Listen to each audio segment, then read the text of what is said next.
On this episode of Star Trek Universe, we are talking about Star Trek Discovery 401, Kobayashi Maru, right after these words from our mystery sponsors.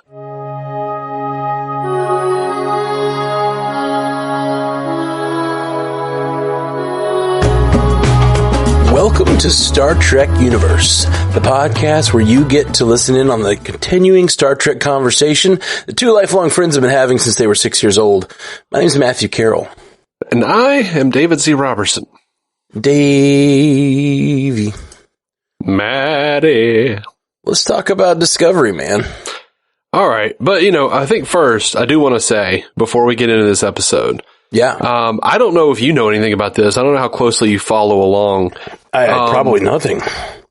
Star Trek Discovery was pulled from Netflix just a few days before this episode dropped. Right. Yeah, so you might have some listeners out there who haven't even gotten a chance to see it yet. I did hear about that. Yeah. So, globally, they're not going to get it until early 2022, if I understand correctly, when Paramount Plus globally rolls out. So, man, it sucks. I understand everyone's anger, and there are quite a few angry people. And I'm sure it was some little business snafu they just couldn't get around or something. It sounds like they just wanted to start using Discovery as one of their shows that they're like, well, if you want this show, you got to buy Paramount Plus now. Well, yeah, obviously. I mean, there are lots of little contract negotiations with Netflix, though. Who knows? Yeah, that's true. Sometimes there's you can't put it on a different service for so many months after you take it off this one, stuff like that. Maybe. I mean, it was clearly they want it on their service when it rolls out. It's just, it sucks that, globally people can't enjoy it at the same time. So we are going to get into spoilers here. You care about non-Americans? Gross. I do. I thought you were a patriot. There was once upon a time where we were non-Americans. But then we made America. No, all I gotta say is there's still a pirate on the bay. Yarg. Me sees out in the distance on the waves. A way to watch the show. In international waters. Yeah, this is something Jason, when we were doing DC on screen, Jason would say, a pilot or something would leak, and we were like, yeah, we're going to do a review of it. We watched it, in international waters. Arrgh, keep a weather eye on the horizon for new shows.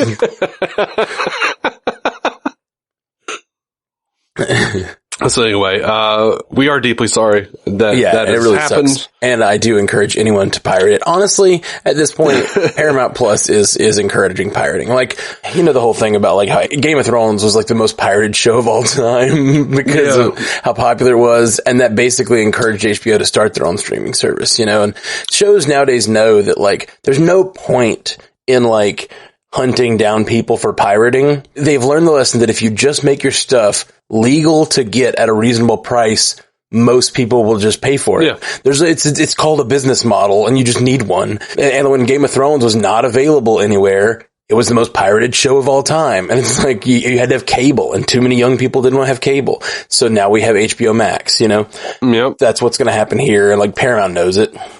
I mean, also let's be real. We know that they count the pirated numbers. They're looking at that too. Sure. Oh God, look how many people are watching it. Yeah, I mean, clearly somebody had to put out that metric, most pirated show of all time. It's yeah. Somebody's putting that out there, and they know it, and so just go do that, and then make a donation to your favorite arts charity. To support the arts. Sure. I'm sure Paramount will be happy with that. But yeah, with your $6.99. We're in no way affiliated with Paramount, so I do what you have to, man. We merely suckle at their teat. I'd say, please, sir, more. Please give me some more content. Suckle at their teat. Anyway. So we got a disco episode to talk about. We do. What did you think? First episode of the new season. Season 4. I'm excited to have new disco. More excited. I am so exhausted this week, and I sat down at this show, and I was very excited. I was able to muster a lot of excitement. Oh, cool. I don't know. I enjoyed it.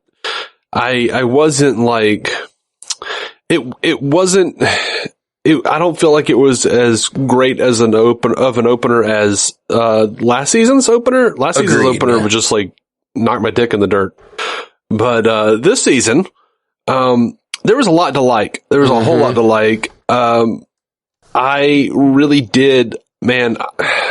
I loved the whole trying to rebuild trust in the Federation. I really enjoyed that whole sequence with the Alshane, and they are really cool butterfly people. It is the exact type of stuff I love to see in Star Trek, the kind of stuff you would see in the old Gold Key comics or old pulp magazines. I always love when Star Trek goes there. Yeah. Because it should. Like, there is, I don't know how the science behind it would work. I don't care. I don't want to know. I really don't. Like, Star Trek has always been, like, to me, equal parts science and fantasy.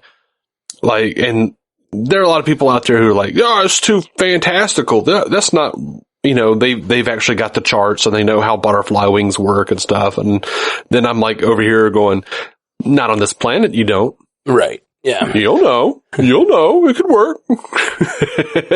But yeah, I like really weird, cool, fantastic looking stuff. So, I really loved that. This whole episode was back to sort of the aesthetic of more of an original series, sort of like colorfulness that's going on, a little more fantastical stuff. I mean, honestly, that opening shot, like the music set behind it and that opening shot of that Butterfly People planet gave me such feelings of the original series. Yeah. I enjoy any time you have these characters find a way out of a problem that is not violence, that is not antagonistic. It's like trying to make peace. And I enjoyed the like revels of Burnham, like reveling in the fact that they're gonna, how we're gonna get them to stop attacking us. We're gonna make them better at shooting at us. Like that's a fun, and like it's risky and fun and exciting. And she just believes so boldly in the, like Starfleet mission, the Federation mission, that she's willing to put herself in that kind of danger, which is great. But it also, leads to this thing at the end of the Kobayashi Maru, like it's very directly tied to the way she goes into situations thinking they can brashly do things and then get out without a scratch. And I have a feeling people are going to get scratched this season. Yeah, oh yeah. I did honestly think it was a little silly. It was a little too silly that they would, like, during their conversation with Alshane, like, that they would obfuscate an already escalating situation by needlessly pointing out that Grudge is a queen. Like, we don't know what that means. Yeah, that was Don't weird. Tell them that. I mean, it was funny. But, yeah, agreed, but it's basic, like, diplomacy that you don't deal in, especially when tensions are heightened, you don't deal in like slang that could be misinterpreted. Like, yeah, it's weird, man. You're holding a queen captive? We shall rescue her. We shall rescue the monarch.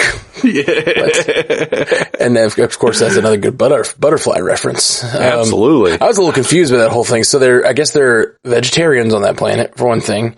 Which it was like, we don't know enough about these. This is the first time we've ever seen this race, right? As far as I know. You really had to listen on your feet as to what was going on in that conversation. Because they're offended by the carnivore, and then they're wanting to rescue the carnivore because it's a monarch. I'm like, do these people care that much about hierarchy? I don't know what's going on. They seemed very touchy. Yeah, very, very touchy. And I mean, like, I guess based on past experiences with the Federation and, whatever. And they have some sort of technology that at least they believe is valuable enough for the Federation to want. And that's why they don't trust their presence there. Well, I mean, they can make butterflies attached to their shoulders and make them fly with their minds. Oh, yeah. There's people in the Federation thinking what sex stuff they could do with that. Yeah.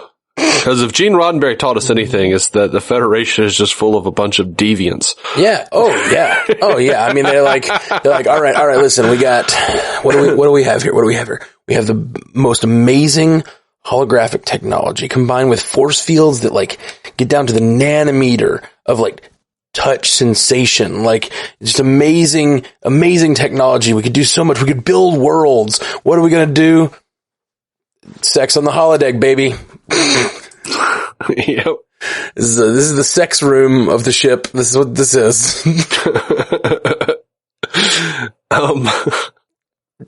Anyway, I liked the reopening of Starfleet Academy. I thought that was cool. Agreed. Loved that Burnham thinks the new president is just politicking, just checking boxes, ticking boxes. I loved that. It was such a Jim Kirk attitude to have. Yeah. Just very Jim Kirk. I mean, this episode's called Kobayashi Maru. Like, this is like underlining her Jim Kirk comparison. Yeah. And they did all that. They did it without ever saying the name Jim Kirk. Yes. Which is fantastic. I saw, some blowback, about them having this huge room with only 18 cadets. That was Starfleet Academy. But I liked that because I assume this is to contrast what will become later. Like, I can imagine at the end of the season, or maybe even at the end of the series, there is, like, Michael Burnham is addressing all of the new cadets, and it's just like an entire room full of cadets. Right. It's very possible. Of course, there's also the, it makes dramatic sense that there should be very few to accentuate the lack of trust in the Federation, but also in real world, there's COVID restrictions. So, yeah, that's convenient. But what was cool is, like, do you know anything about this scene? Like, they shot it on that, like, big 280 degree, like, LED projection room, like they do in The Mandalorian. Okay. I think that was like the unveiling of that for the show. They're not using green screen anymore. Interesting. I still haven't decided if I like it better that way. Sometimes it still feels very, unreal to me, and I don't know. It's new technology, and I know it'll get better and better. I mean, I mostly like it, but Mandalorian looks pretty great. Yep. I liked the little speech that the new president gave. About returning Starfleet to its scientific roots, and dude, my heart swole, y'all. The reveal of the Archer space stock, and they had freaking Dennis McCarthy's Archer theme playing from Enterprise, and I was just awesome. Like, oh, yes. My geek heart is exploding right now. After Ghostbusters Afterlife, I don't know how much more I can take this week. I'm just like, yeah. I watched Afterlife today, and man, it's good. It's really freaking good. We should talk about it after the show. Okay. But into the episode, we'll have a little Ghostbusters section. Yeah, and it'll probably be spoiler filled because we gotta. Mm-hmm. So yeah, like I kind of dug that she was like Cardassian and Bajoran. Oh yeah, did you notice that? No, I didn't. I noticed the Cardassian because we talked about it on the show.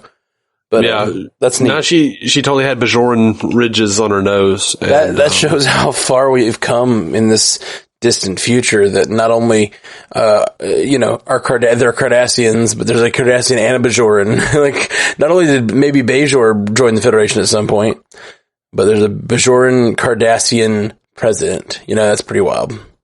Yeah.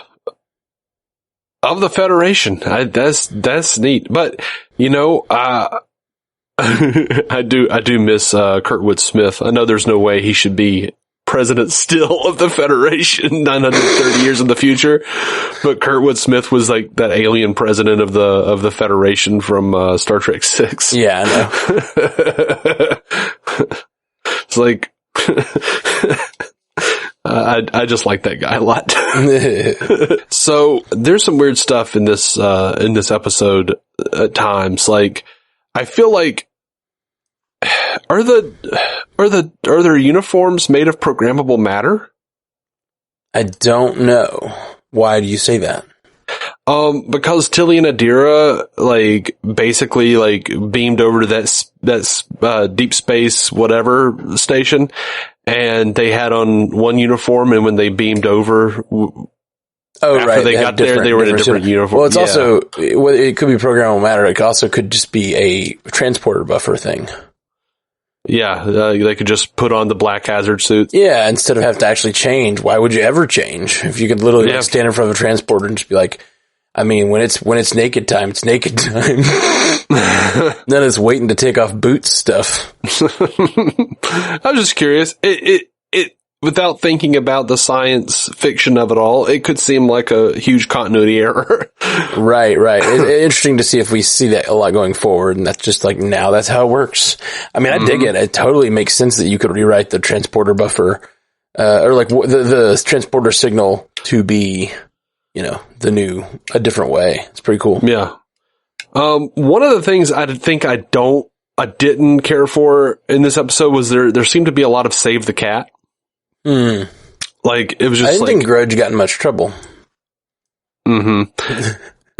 Lots of, the script writing term, save the cat. I gotcha. Yes. Like, so, there's lots like of what? Just, like the debris on Discovery's hull that, like, Michael had to go fly out and get, and it led to interesting conversations. Okay, I gotcha. That's not the term I think of for save the cat, but I gotcha. Just a lot of like... Lots of emergencies for them to take care of before they can get done with the thing. There's a hitch in the plan, like that sort of thing. Yeah. Like, there's a lot of that. Throwing forward. I don't know. I guess I can't think of one that didn't have a good purpose. Like the Burnham thing had the purpose of her showing her impetuous nature to the president, and like that conversation with the president did not feel forced at the end when she tells her that she's not ready, because like she did like abandon the bridge to just go run and like do a space flight because she believes she can solve every problem. Right. That's a belief she has about herself. And I do agree with the president on that, by the way. Totally. That Michael is a little reckless. So who we lose in this season that's going to teach Michael a lesson? I mean, it's going to happen. I think we're losing somebody important this season. Like, for sure. This whole episode's about, like, you've never faced death. And now we've got this thing that, you know, she's going to be put in a situation just like this one, and she still hasn't learned her Kobayashi Maru lesson. Right. Even though she had to lose people in this episode, but they weren't her people. If Discovery taught us nothing, it's that they always go in with a plan for a season, you know? I think that's partially true, yeah. Like, they do season-long arcs for the most part, or at least half seasons. In the first season, it was half seasons. And I think that by setting this up in the first episode, they're aiming their shot at Michael Burnham's going to have to learn that lesson this season. Maybe she'll learn it earlier, and then she'll have to make more wise decisions halfway through to like, oh, this is even more heartbreaking to me, but like our brash Michael Burnham might have to make a sacrifice play with some of her people because she learns the Kobayashi Maru lesson, you know?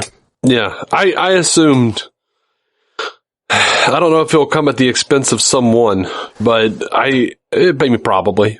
But, you know, I did think about that, the scene at the end of Wrath of Khan where Kirk is like, I've never faced death, not like this. I've cheated death, and patted myself on the back for my ingenuity. And she was exactly doing that. Yeah. And another, Star Trek II reference, you chose the few over the many. And she's like, but no one died. Or like, you know, but they, like, we still saved people. And she's like, yeah, but maybe not next time.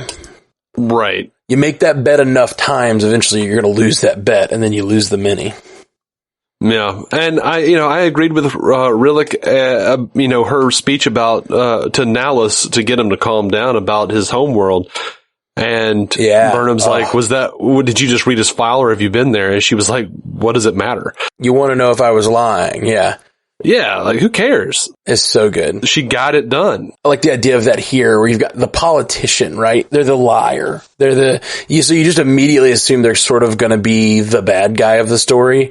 But she's sort of proving herself to be the liar with good intentions and good intent. Right. And she's lying, yeah. But is she wrong? Yeah. I like that a lot. No, I did, when she's in her spacesuit out in space, and she asks her if she was lying, I have seen some people complain that was bad writing because she said it over the comms for everyone to hear in front of everyone. And that question should have been saved for later. I disagree because she actively changes the comm. She said, yeah, she does, to Rillick. So she was only talking to Rillick. Like, no one else could hear that. Yeah. They made a point of doing that. Now, was it smart for her to do it while she was out in space still trying to get shit done? Maybe not, but, Michael's a multitasker. Yeah. And this show is a multitasking show. Like, this show is, for better or for worse, sometimes I think for worse, it likes to have conversations while the action's going on. Or if there is no action, it likes to fake action with camera work so that you're excited all the time. It likes to keep it sort of pulse pounding thing. I'm reminded of in the first season of those camera shots. They did multiple, like, boardroom scenes, but like, which is a Star Trek staple. But then to do it, like, they just did like spinning cameras around the crew. Yeah, but I think that's probably smart for now because, one of the things that I've always said, I know there are lots of people who don't want Star Trek to ever change in any way. They want it to be just like it was, and what they really mean is they want it to be TNG. Right. But, one of the things that, like, really drags me down, when I'm rewatching things like TNG and DS9 and Voyager, is just, there's no camera movement while we're getting these boardroom scenes. It is, right. No, I know. A boardroom. I know. I'm just pointing out that the show likes to have its conversations on the run whenever possible. They do. Yeah. They studied at the School of Sorkin. Yeah. Which every drama show does that now. Like, every one of them now. Yeah. That, so there's a few, I think they do it to a better, more tasteful way now. In the first season, I felt like a few times I was like, all right, stop the spinning. Like, I get it. You're a fast paced show. Like, calm down.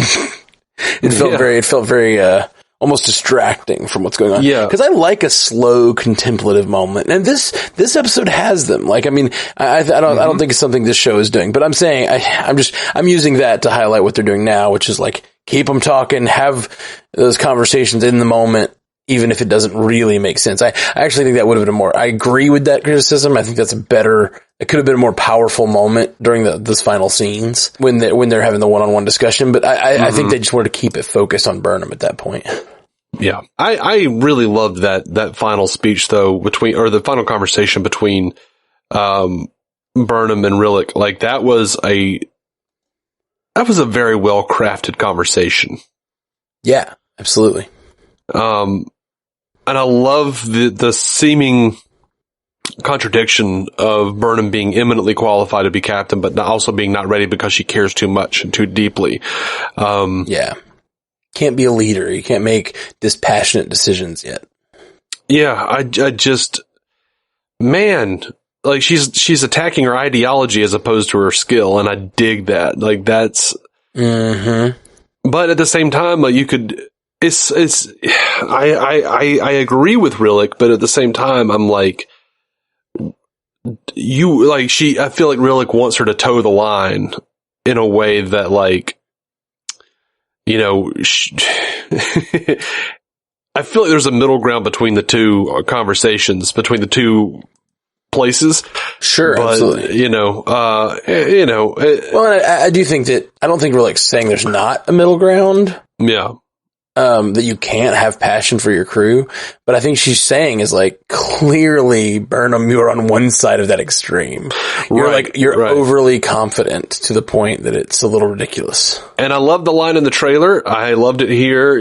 There's a fine line between, taking big swings, or between being a pendulum and a wrecking ball. Yeah, great line. You've done amazing things, but all of them are huge pendulums. And in a time of sensitive time like this, like, there's a small difference between a pendulum and a wrecking ball. Mm-hmm. It's really good. Really, really good. I mean, I knew exactly where she was going with that, but I was like, yeah, it's really good. And it looks like balance is going to be a real theme in this season, because not only do we get the president telling Burnham a good captain has to have balance. Leadership is about balance. We also have I can't remember his name.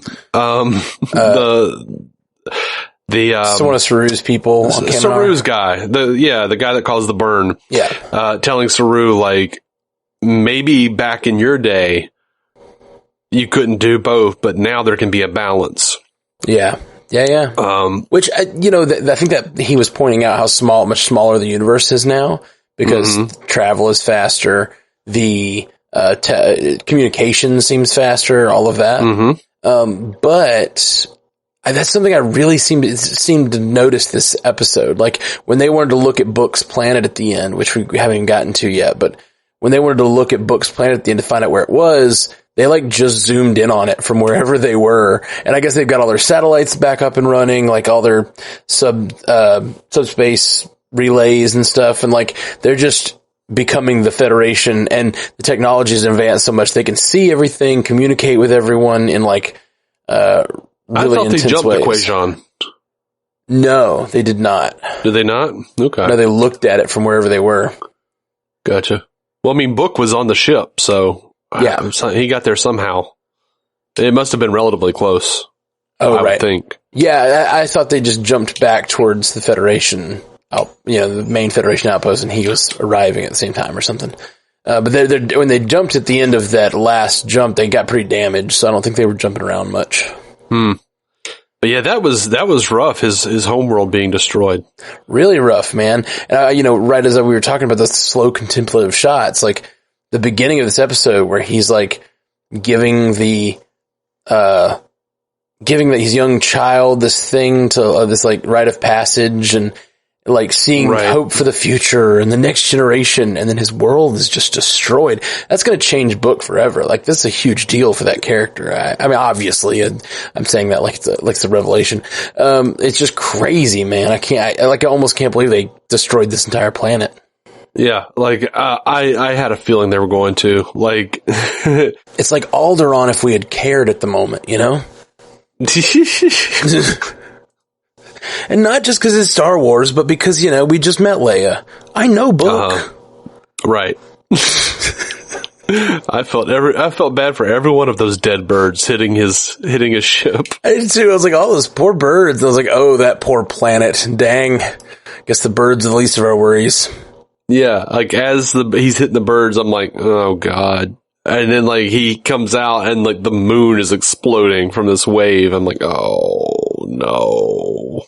Yeah, no. It was nuts, man. It was nuts. Quajon. Yeah, crazy. You mentioned Kaminar a second ago, or you mentioned the guy who caused the burn. Interesting that at this point, it makes a lot of sense that at this point, is 10,000 years in the future or whatever it is. 930 years. Yeah.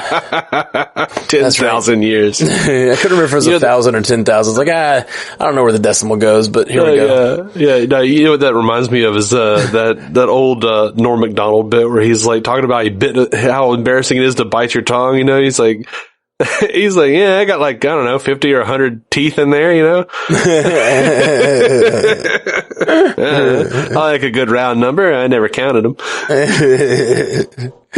That's super funny. Oh, Norm. But interesting that Kaminar has made peace with their, with each other. The oppressors and the oppressed have made peace with each other, and they're like, have a council that's running the planet now. Yeah. I like it. I like it a lot. It goes with the entire theme of this episode, which, I was thinking about that scene we were talking about at the beginning where you have them solving a problem by helping the people that are trying to kill them to show them that they're of good nature, or they're there to help. It's an interesting strategy, but it's also one you can only I don't know. How interesting is it? Like, how interesting can you be in this situation? Like, if that continues to be the strategy, I'm interested to see how much they employ that kind of thing. Like, it just seems like they're really doing a shift in how because they're in a building phase where they're trying to make friends around the galaxy to build the Federation. Yeah, it's interesting. It's also interesting to see when are they going to get their first bit of pushback? I mean, they've already got Osira and the what are they called again? The Al-Shane? No, the baddies from last season. Oh God, I don't remember. The consortium or whatever they were. Yeah, something like it. That sounds right. Something like that. Know. Anyway, yeah, you got that out there, but that seems like maybe pretty easily cleaned up, even by just them with their current level of power. now that they've got dilithium and no one else does, and they've got spore drive technology that they're trying to push through and then get a spore drive Voyager or Spoyager, as I'm coining just now. No. But no, Voyager is being retrofit with a pathway drive. That's like they've got a second generation spore drive in the works, but Voyager J has a pathway drive, which is a different type of propulsion technology. Oh, my bad. I misunderstood. Yeah. She said those two things close together, and I did hear that there could be a distinction, but I guess I thought that's what they were calling the second wave of the spore drive or something. I gotcha. No. Cool. Yeah, man. So many things with all this technology. This show, Star Trek in general, changes so much if you can just go anywhere and do anything at any time, you know? Mm-hmm. And I mean, we're supposed to be watching, like, what did we dream up, you know? Like, that's what the original Star Trek is all about. Like, what do you dream could be in the future? And it's just cool to see them doing it to the point that, like, we're, like, you know, the costume change thing we were talking about. Like, we're like, ooh, how did they do that? It's like, you know, it's like, oh, interesting. They're just doing a whole new thing that we've never even thought to do before. Yeah. And I'm over here I'm like, okay, so we've got a pathway drive. We've got slipstream drive. Did they ever make that work?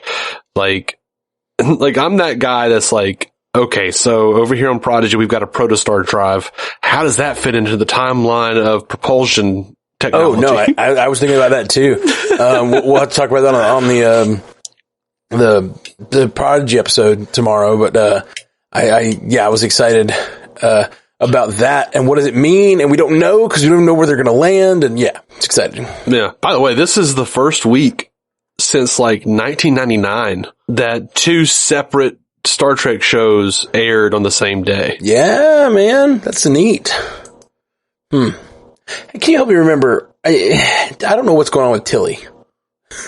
What's up with Tilly? She's a lieutenant now. She's a lieutenant now.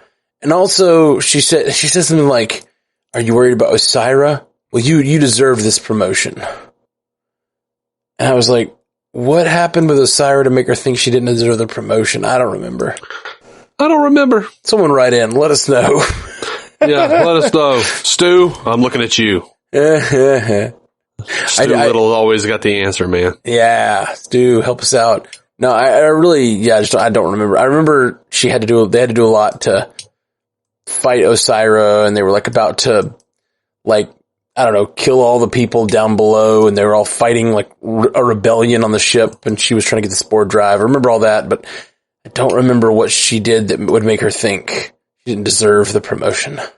Yeah, I don't remember. I mean, I know she didn't do a really good job with, but she was in charge and Osira took over the ship. Oh, right. That makes sense. Okay, that might be Is that what it is? That's probably it. There you go. Once again, Stu Little, man. She became a lieutenant and then almost immediately lost the ship to Osira as soon as she gets her first chance at command. And so that makes sense. Okay, that's right. I forgot that she was in charge. We need Stu Little to come in and slip us that late night knowledge pickle. Oh, please don't say late night knowledge pickle again. Oh no, I did it. You know what I thought about watching this episode? And like, maybe I'm wrong, but this is how I feel in this moment. This is my truth, Dave. Oh, okay. You can't be wrong if it's your truth. That's right. That's how I couch all my statements. Yeah. How much money's in the till? Well, my truth says $143. With very little exception. This to me felt like the first time Discovery felt like a wholly its own show. And what I mean by that is it doesn't feel like it's in any way relying on Star Trek canon. Not that it doesn't have Star Trek canon in the background and all this stuff, but like, you know, we've talked all about how like the first few seasons are so wrapped up in, references to the original series, and then the second season's even more so. And then the third season's all kind of this like sort of denouement of how they exist in the future after what they just went through, traveling to the future. Watching this episode, I almost felt like I was watching a pilot. Like, they're introducing new characters, they're walking around and sort of like showing what the Federation is. They're even like talking about rebuilding the Federation. They explain the burn. Like, everything it feels like almost like its own new show that's starting now. Like, this is a show about rebuilding the Federation in the future, and like, it doesn't feel like it's based anymore on, hey, let's put a Sister of Spock in this show. You know what I mean? Like, the previous seasons kind of always had that dripping off of it of like, this show is almost a little too referential. Yeah. This one did not feel that way. And it may the rest of the season may be completely referential. Maybe this dark visage is V'ger returning cloaked or something. But like, I just assume it's Michael Burnham again. No, I don't know. I don't know that I agree with you, but you know, they're name dropping Voyager in there, and oh sure, like I said, it's all in the background. But the actual, like, I felt like I could be watching this as a new viewer. They got the Archer space dock. They got the music from Enterprise. Like I said, references aren't what I'm talking about. I'm talking about, like, as a new viewer watching an episode, I felt like I could get what was going on here if I didn't know any of that. Like, I think you could have the whole time, though. Possibly. Like, the whole series, I think you could have. Like, and I say that because I'm friends with lots of people on Twitter who Discovery was their first show, and it made them branch out and watch all the other stuff. So interesting. That's an interesting experience for my perspective, because I don't see it that way. Like, Discovery feels very beholden to the other shows to me. And like, in a way that, you know, as a fan, I can get with, but as a new viewer, I don't see how I would experience that. See, it's so hard because to me, like, I think, especially with stuff with like the original series, like bringing in Spock and stuff, like the original series is so iconic, like is so like a part of the zeitgeist at this point. Like if you've never seen Star Trek, you know who Kirk and Spock are. Sure. You know, so you know what the Enterprise is and what it means. You know those first few notes, you know, the Star Trek, you know, theme. There's so much. Right. That's somewhat true. I guess, like, I started rooting for these characters in this episode. Mm-hmm. Like, the way they were introducing the Federation as this benevolent force going around doing good and stuff. I guess they do that in the first episode of Discovery, too. A little bit. With that, those people that they save their water supply. Yeah. First episode. So, I don't know that I completely agree. I feel like it was a little, I don't want to say too beholden to what came before, but I think it is like stepping into its own more. Yeah, that's really what I'm getting at. Relying more on its own previous seasons than it is anything else. Yeah, agreed. That's the consequence of jumping 930,000 years in the future, you know? It's just like a totally different era now. 930,000. I forgot where the decimal point was. There's no decimal. There's always a decimal, Dave. There has never been. You're thinking of a comma, and there was not even a comma. It was 930. There's always a decimal. It's just normally silent. It's always at the end. An understood decimal? Yes. I'm actually not joking. That's a math thing. I know, but it's like there's always a place where it becomes partial numbers or whatever. Fractions. Mm-hmm. Oh, I know. It's like but they've never given us that. Anyway, so I think this is a pretty good episode. I'm excited to see what happens with the rest of the season. Any theories about the dark visage that's going around other than that it's Burnham? The gravity wave? Yeah. You know, I don't have theories. I have hopes.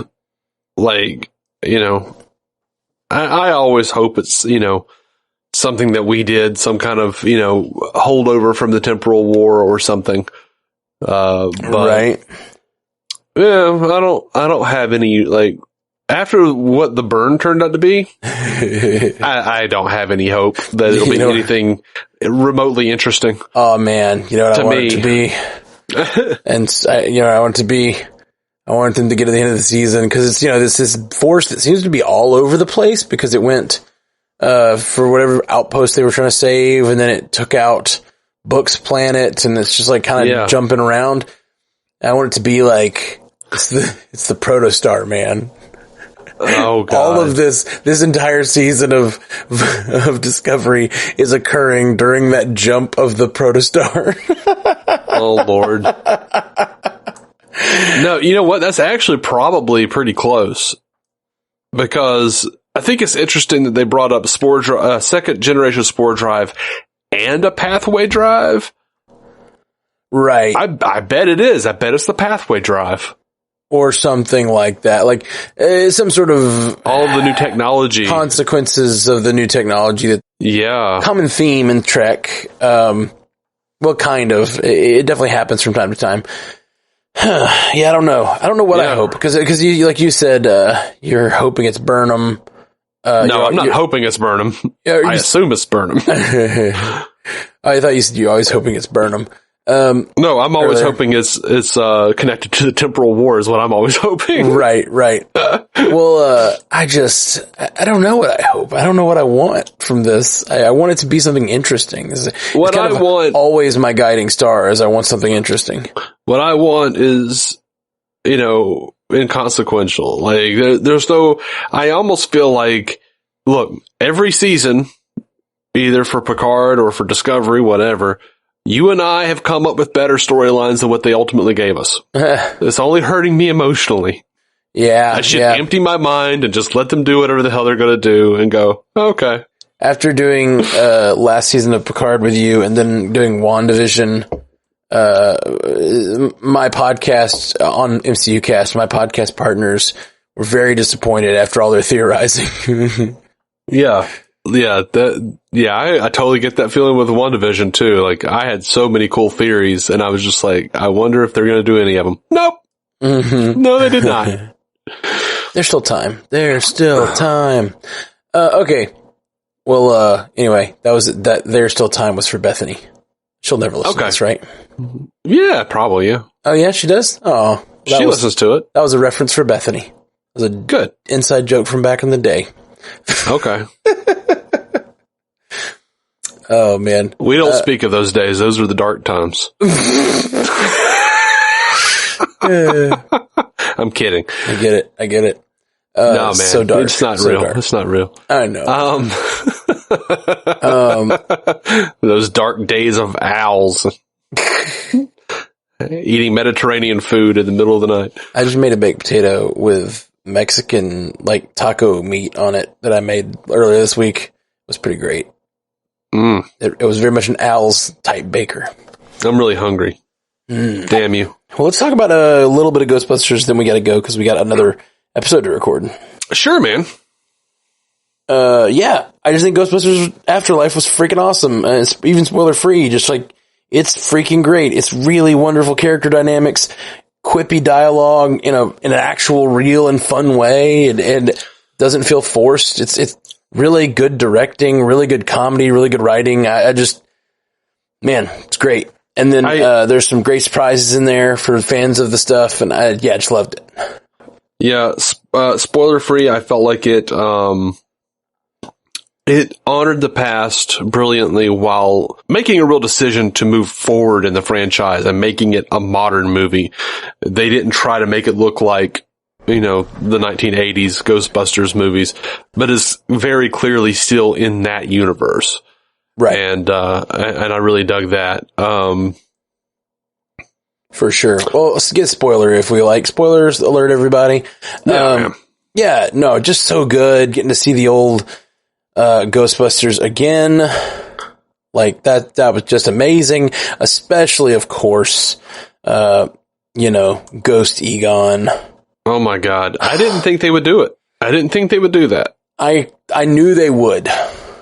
I thought we might get like a cameo, like a quick visage maybe, and then like when his granddaughter, I can't remember her name because, Phoebe, when she's discovering, like following the the meter and like finds his, workspace down, that seemed like what we were going to get, maybe. And like, the ghost is turning on lights and monitors and stuff. I'm like, okay, we're going to get like a silent, invisible Egon that's sort of guiding her. But then we get to the end of it and he actually shows up. Yeah. And it's a beautiful, beautiful moment, man. Yeah. He shows up and he's like helping her hold the proton pack. Yeah. The proton, pack, helping her fire it. And then he's standing with the guys one last time.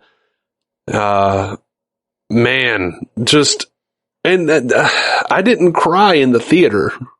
I could hear Bethany and my sister gently sobbing. But like I could hear sniffles, Mm-hmm. But I was just overwhelmed because I didn't know they would do as much as they did. And I was expecting, like, if I felt like before going in, if they show Egon, I wonder how good it's going to look. But they didn't try to make Harold Ramis look like Harold Ramis looked before in the last several years of his life. They basically, it looked like they took him from Ghostbusters 2 and just kind of aged him up, but still made him look like Egon. Not like Harold Ramis, who had gained quite a bit of weight and also had like a really big bushy beard. Like he just didn't look like Egon at all anymore, right? Like for years. So I liked that they took that route with it. But even more than that, like, yes, I've cried several times thinking about it after the movie, but I was just so overwhelmed emotionally. I was just trying to take everything in and compartmentalize it. Right. During the movie. But, I definitely cried. It just, and the way they do it with him standing behind her and just like looking like a granddad helping his granddaughter. Like it just was so sweet. I definitely got choked up when Callie goes into his work area and sees all of the pictures that he's been collecting and keeping up with her. Like he clearly loved her and cared about her, but the end of the world. And then when he hugs her, like he disappears, which I don't know that this is a Ghostbusters thing ever said, but like that's commonly used in media to be like once the ghost has like fulfilled its like final regret or something like that. And the thing is like, yes, he abandoned her, but like I think he probably, based on how everyone else was treating him in his life, he probably thought passing the sort of like madness about the end of the world onto her would be like a horrible thing for her, like his lifestyle was not good for her and needed to stay away. And like, just him getting to hug her one last time and then disappearing, dissipating into the stars. Yeah, that was now like that. In retrospect, the one thing that I kind of don't dig is that, and I understand they had fallen on hard times and financial burden can cause a lot of upset between people, but it kind of bummed me out that like, it doesn't make sense that Ray and the others would not believe him. Because I'm like, you faced this thing before, that the end of the world is possible. Like, you've literally stood on a rooftop and fought this thing that was trying to bring about the apocalypse. Yeah, I thought I agree. I thought they needed to do a little more work there. Like, they needed to give us a reason why Egon could see something they couldn't or whatever. But like, especially the fact that it was the same deity that they had fought. Like, to be like, it reminds me of, I guess it reminds me of this, but this gives another evidence that kind of supports it. It reminds me of It, like the kids fight the monster and then they find out it's coming back as adults and they're like, half of them don't believe it. They're like, no, it's not happening. That never happened, or that it's definitely not happening again. Like we killed it, Yeah. But it's tough. It's tough to watch. I thought the family, just like in a movie like this, where you have to have, like, there's the sort of fantastical element that has to be introduced. one of the biggest things that a movie like that needs is characters that you can follow for the first 20 minutes and really enjoy them. Mm-hmm. That way you're invested when they get involved with the mystical stuff or whatever the fantastical element we're talking about is. But also, it just makes the first 20 minutes a good time. Yeah. And man, this family was good. Like, yeah. I don't know, those actors, those kid actors and the mom, like the three of them were such a great comedy trio. And like the way they picked on each other and like were back and forth with those sort of like sarcastic slams, but never in like a mean enough way for it to be bothersome, but like just right. It was really, really note perfect. And I was enjoying them so much that it almost didn't matter what they did with the ghosts because I'm just enjoying this family, you know? Yeah. Oh, and yeah, the thing that chokes me up the most is, I started to say this earlier. Yes, they did a great job with Egon, and that should have been the forefront, and it very much was like a eulogy to the old Ghostbusters movies and everything.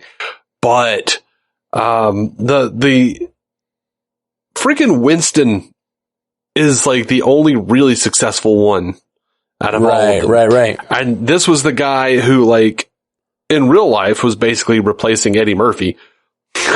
Right. And this is the guy that just like shows up like halfway through the movie and is like, they ask him, or Janine asks him if he believes in all this bullshit. And he's like, if there's a steady paycheck, I'll believe anything you say.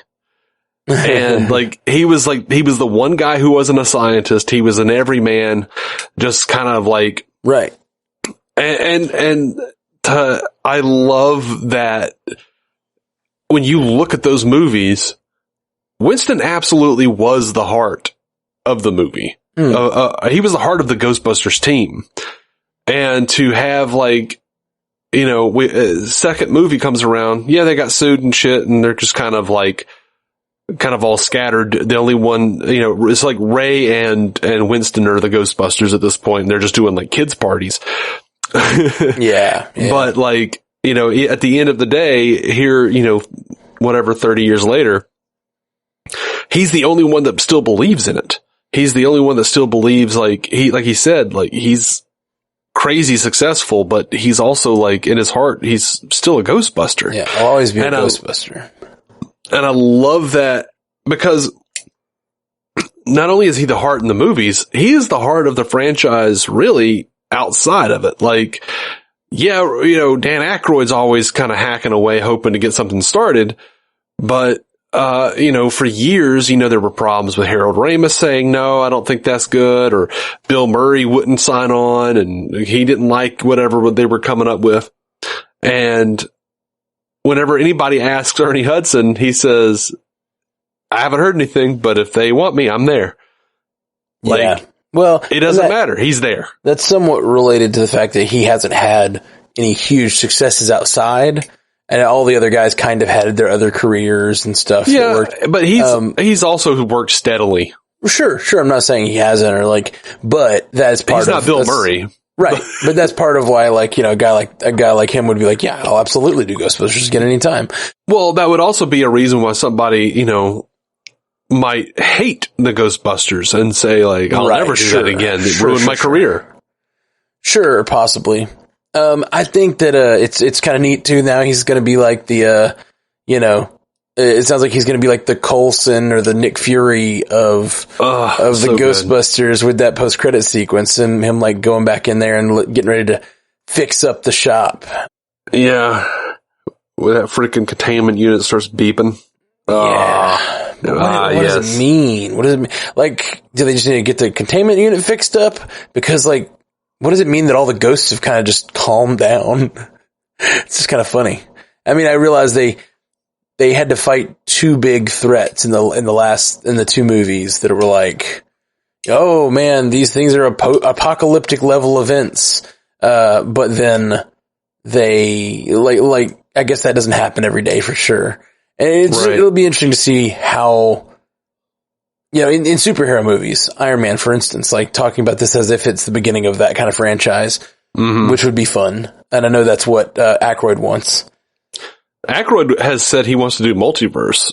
he said that years ago. Like, right. I say, hey, bring over Kate McKinnon.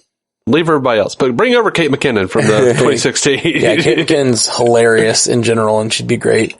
But I like, if they're going to continue on and do more things, you know, how Iron Man, his presence in the world creates it's kind of like the Batman phenomenon, where like the presence of Batman or Iron Man creates these supervillains.